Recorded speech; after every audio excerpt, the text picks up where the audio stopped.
Teresa சமூக சேவை இளைஞர்கள் அறக்கட்டளை புதுச்சேரியில் உதயம். புதிய நிர்வாகிகள் அறிமுக விழா. தமிழ்நாட்டில் கடந்த 20 ஆண்டுகளாக தொடர்ந்து மக்கள் பணியாற்றி வரும் அன்னை தெரேசா சமூக சேவை இளைஞர்கள் அறக்கட்டளை தற்போது புதுச்சேரி மாநிலத்திலும் தனது சேவையை தொடங்கியுள்ளது. இது தொடர்பான அறிமுக விழா புதுச்சேரி உழவர்கரை சமுதாய நலக்கூடத்தில் மிக சிறப்பாக நடைபெற்றது. அறக்கட்டளையின் நிறுவனர் டாக்டர் ராஜ்குமார் தலைமையில் நடைபெற்ற இந்த விழாவில் புதுச்சேரி மாநிலத்திற்கான புதிய நிர்வாகிகள் அறிமுகப்படுத்தப்பட்டனர்.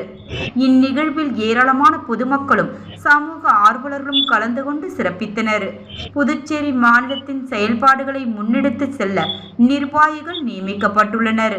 மாநில செயலாளர் ஷர்மா, மாநில பொது செயலாளர் ஸ்டீபன் என்ற பார்த்திபன், மாநில துணை பொது செயலாளர் விஜய பாரதி, மாநில துணை செயலாளர் அசோக், மாநில ஒருங்கிணைப்பாளர் சிவா, மாநில தலைமை ஒருங்கிணைப்பாளர் முத்து என்ற ரஞ்சித், மாநில அமைப்பாளர் ரமேஷ் என்ற காத்தவராயன், மாநில தலைமை நிலை செயலாளர் விஜய பிரகாஷ், மாநில இளைஞரணி செயலாளர் ஜான், மாநில இளைஞரணி பொது செயலாளர் சதீஷ்குமார், மாநில இளைஞரணி துணை பொது செயலாளர் ஞான பிரகாசம், மாநில இளைஞரணி துணை செயலாளர் முருகன், மாநில இளைஞரணி அமைப்பாளர் வேல்முருகன், மாநில இளைஞரணி ஒருங்கிணைப்பாளர் ஆதித்யன்.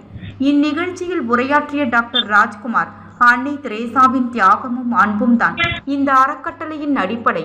இல்லாதவர்களுக்கு நம்மால் முடிந்த உதவியை செய்வோம் என்ற நோக்கத்தில் தமிழ்நாட்டை தொடர்ந்து தற்பொழுது புதுச்சேரி இளைஞர்களும் மிகுந்த ஆர்வத்துடன் இதில் இணைந்துள்ளது மகிழ்ச்சி அளிக்கிறது என தெரிவித்தார்.